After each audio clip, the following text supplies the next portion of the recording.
So today I'm going to talk about the Pattern Tailor. I realize that this is not the best venue to actually dive into it. Um, so I have scheduled Zoom meetings from next Wednesday up to Thanksgiving, and then from after Thanksgiving to the Christmas holidays, and then after that, through January. So, and I paused because I can't remember whether I set anything up during the holidays. I am happy to do it during the holidays because I don't really celebrate. And I know some of you may not have the same work obligations. So if anybody wants that, just let me know. And if you want to attend the Zoom session or sessions, you will need to let me know so I can give you the Zoom link. So you can DM me here, excuse me, in Substack. You can send me an email. It's Jill at jillwolcottknits.com. And I guess those are the two best ways. I respond to every email I get, and same with messages. So let me explain what the Pattern Tailor is. So I'm sitting here at my computer desk because this is where I spend most of my day.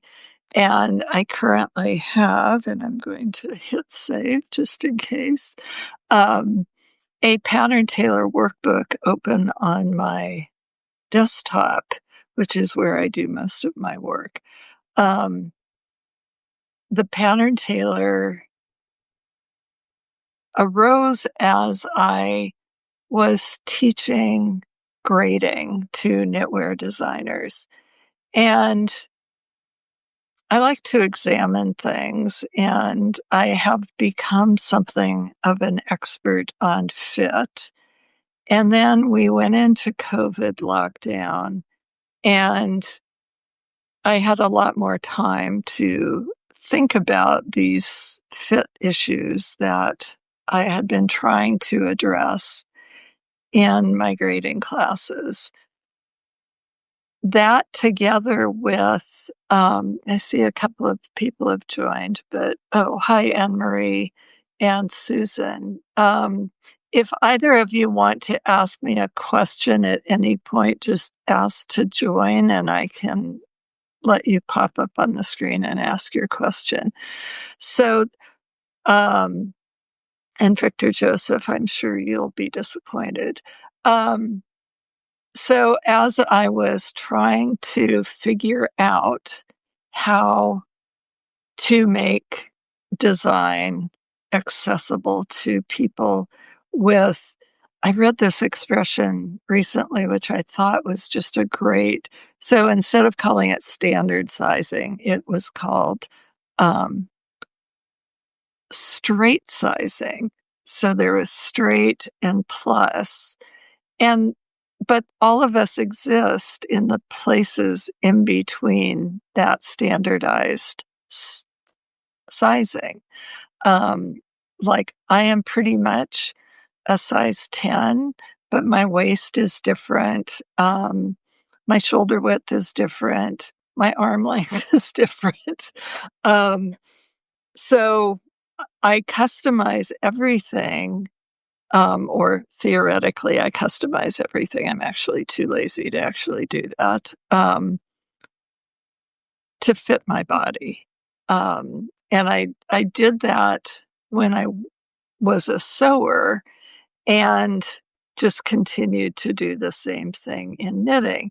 And so as I looked at this and tried to figure out ways to make what I do, this customization accessible, it became clear to me that the only way to truly fit people is to give them the option of total customization. So I came up with the idea of the Pattern Tailor, which uses ultimately we got here. So it uses PHP, and I build the PHP directions into Excel. So I have to create formulas that say, if this, then that, or pull numbers that I figured out. And it all happens on a PHP server on my website. So what that means is it doesn't matter what your body actually looks like. You can customize the fit to your own personal preferences. Um, so as I worked on creating the Pattern Tailor, it became really clear that it was incredibly limiting to only have designs that people could access. And so I started creating tools as well. So there is a horizontal bust start calculator, which allows you to, in anything you're knitting, working top down or bottom up, it does not do it for if you're working sideways. Um, I could do that, but I don't have time right now. So it allows you to, based on the project that you're working on, so you put in the gauge and the dimensions of your body, which I tell you what to put in, and it calculates the dart size that you need, how deep it should be from the side seam to accommodate your breast, um, and oh, and then it writes you a customized pattern. So I figured out all the German short rows. And so all you have to do then is either print out the pattern if that's what you prefer, or access it on your device. So you can look at it in Acrobat, you can open it up and use it in Knit Companion or whatever tools you use. Um, so it makes that specifically for that garment and based on your measurements. So theoretically, it can accommodate anyone. Um, I am sure that at some point it's going to blow up on somebody because I haven't thought of, some measurement combination. Um, so that exists right now for a pullover. Um, it I just haven't uploaded the one for the cardigan. It's basically the same thing. And always when I'm talking about this, I'm thinking of other things that I could do. And um, one of the things that I would like to do would be to make it accommodate somebody with two different sides. So some people have larger breasts on one side or the other. Some people have had a mastectomy and aren't wearing a prosthesis. Um, who knows what might have caused the need for that. But that would definitely be something that I could do. It's just an adjustment to what I already have. Um, so that was kind of the thinking behind it. I've been doing this in Excel for about 20 years, I think. But Excel is very porous, and I was not really willing to just share my Excel workbooks. Plus that, it as we've gone to working in the cloud, not everybody has the same version of the programs. And so when we tried just using Excel spreadsheets, it we got problems because people had different versions. And since you have to pay for it now, it being Excel, and I don't know how it would work in Google Sheets. I don't use Google. Um, And so I do use it sometimes, but I don't build my spreadsheets in there. Okay, so that's kind of how it came into being, and PHP turned out to be the best and securest way to do it. So you are asked to input information, and I realize that this is a huge barrier to people. And because I don't charge very much for it and because I don't make any money, I can't afford to make it so that you could store information and, like your credit card is saved. And if you ask a website to do that, and it automatically fills in the information. So theoretically, I could do that, but I can't afford to do it. So you have to enter the information all the time. Like I used to tell my students, it's really easy the second time, and it goes much faster. So you kind of struggle through the first time, and then after that, it gets really easy to answer the questions and just put the information in. Um, but it is a huge ask for people, because we aren't used to having to do that sort of thing. Um, but the benefit is you get customization and you get something that actually fits you. Um, so I can't get around that you have to put in information, but I do give you access to what information you're going to need before you actually pay for the pattern. So, except in the instance of the Chios cowl, because it's part of a book, an ebook, a collection with two other people, I can't do that. So you have to actually buy um, the ebook to get access. But if you bought it right now, um, you would get it for $3 less. It's currently $15 for the collection, and I can tell you the other two patterns are totally worth it. Um, and then next week, you'll get access to the Pattern Tailor, but that if you wait till next week, the book will cost $18. So anyhow, I cannot get around that you have to input information because I don't know what you need. Um, but because you have to input information, you can choose whatever yarn you want. You can choose the measurements that you want. Um, you can choose the stitch gauge that you want. Um, it's giving you access to kind of all the possibilities. So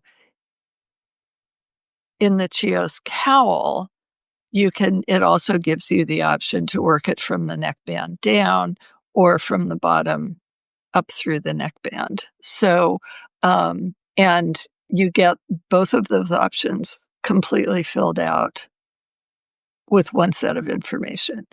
Um, so I've kind of gone over like why I can't save the information because I can't afford to buy that piece of the PHP development. Um, and why it requires so much input from the user. So I'm going to reach over here to my very messy desk because I have all my spreadsheets. I work from paper primarily. So um, looking for, so here I have my pattern pages. That says top down. This says bottom up. And the part I'm looking for is off. Okay, so, well, this is the front part of the pattern. And aha, thrown on the floor. So this is what you get before you buy the pattern for any of my designs. And this gives you all the things that you kind of need. So there's a table of contents. And I know this, is on your phone, but so I have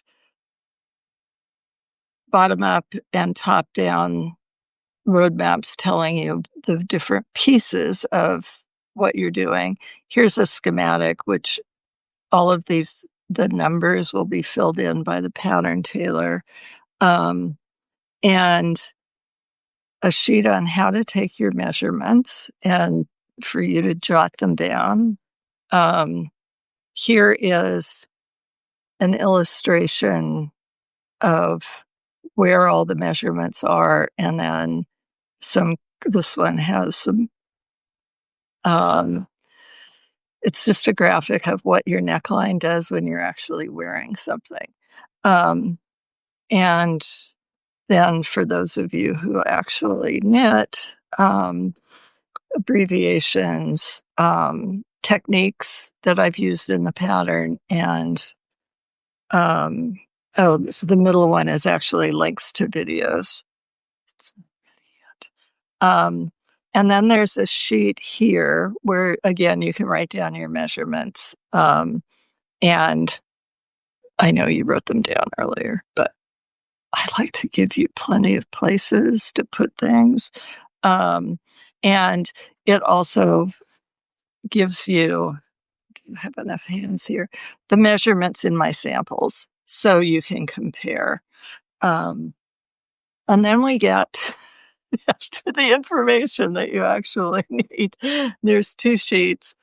This section is all those measurements you've already put in. And so we start with general information, and all of these bracketed spaces are places for you to write in the information. And then the pattern tailor gives it back to you so that you have a record of that.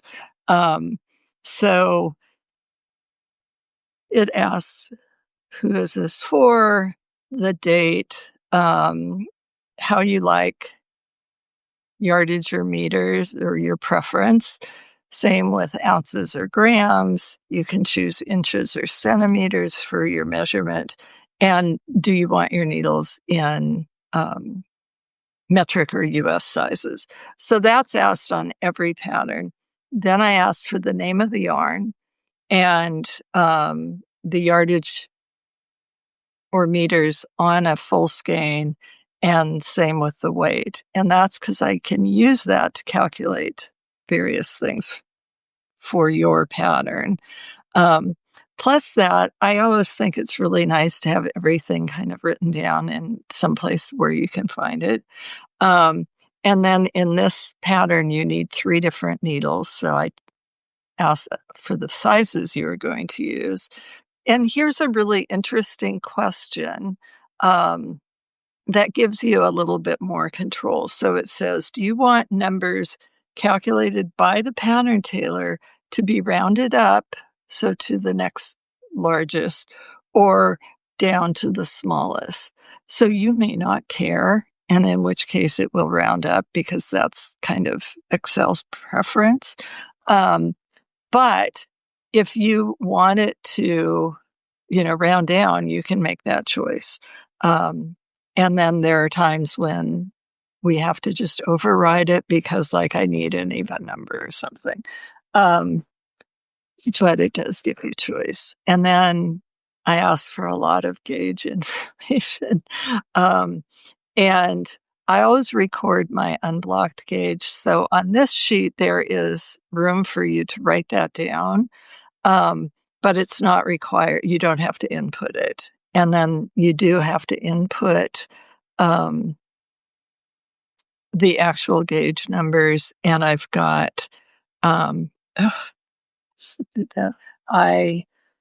have, you've got 2 different stitch patterns, and one of them is worked on 2 different needle sizes. So there's room for all that.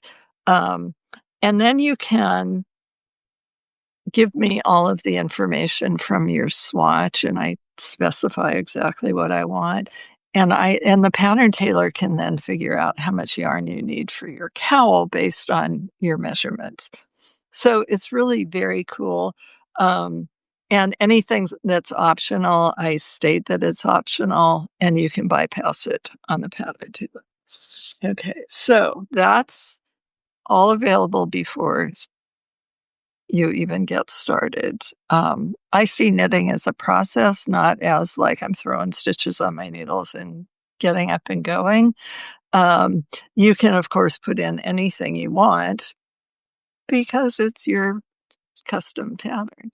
Um, and then I have a couple of pages of how to swatch for this, and you can swatch flat, but hi, Vanessa. Um, since the cowl is knit in the round, being like tormented by a raven today, I'm going to just move my camera and pull my dress form into, and I'll show you the cowl. Sorry, I didn't think to do that earlier. You get her a little. So this is the cowl. And you could, of course, make it so it's sat up higher. It doesn't have to be the way I've done it. It has German short row shaping in the back so that it doesn't ride up in the back, which it will do just naturally. So back to me. And I know it's Halloween, so I'm sure that's why the raven is out there. So not only do I give you instructions for swatching, I give flat, but I give them for making an in the round swatch, which is, I call it an I-cord swatch. Here we go. Nope. This one. So I'm always like kind of prepared. So this has floats across the back, and it means that you're always working from the right side the way you would be when you're working in the round. And so I do swatches like this. And then the pattern tailor, if you make this kind of swatch and you tell it which way you did it, will deduct how much from the weight of your swatch, how much yarn is used in the floats so that I can predict how much yarn you need. Here's a table of how many stitches to cast on, and then to accommodate the stitch count, we have to change stitch numbers. So I've given you that, how to work those decreases. And here's the actual written instructions. And written instructions are matched by charts. And so this chart here there's four different versions of what your decrease round might be. And I think in one size, it's an increase round because we have to get to an even number of stitches. Or actually, we're getting to a multiple of 7. So I calculated the original stitch count to be as close to a multiple of 7 as I could. And then, more charts. And that's it. So that's all before you even get the pattern. And I know it's a lot, but it's truly the only way you can get customized fit. So part of my job is to figure out all of the possible things that could come up when you put in your measurements. And so the pattern tailor takes into account all of the things. So like, for instance, I'll give you a quick. So I put in that I wanted my neckband to be 20 inches. And at my stitch gauge, for the neckband, it comes out to 20.375, which is fine.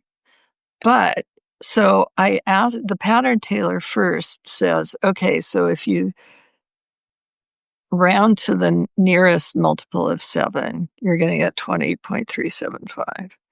If you round down to the nearest multiple of 7, you're going to get 19.125 inches. So the pattern tailor then says, I don't want, if it's more than 3/4 of an inch down, I don't want to go there. So, from my original number. So it will not use the number for the smaller number of stitches, um, based on your measurement. So there's always, like, it's always saying, I've got these two numbers, which one should I choose? And it's based on how you decided you wanted the rounding.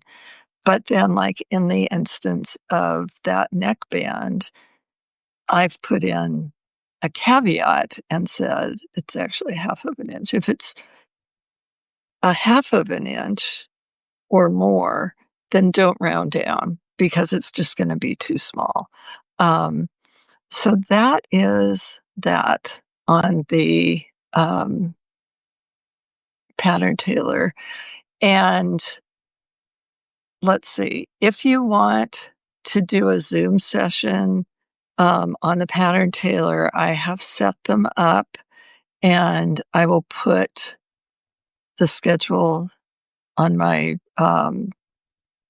Substack page, and it's gonna be Wednesdays, and I basically go, yes, the first one is at 10 AM Pacific time, and then 11, and then 12, and then 1, 2, and 3. I don't think I did. Yeah, maybe 4.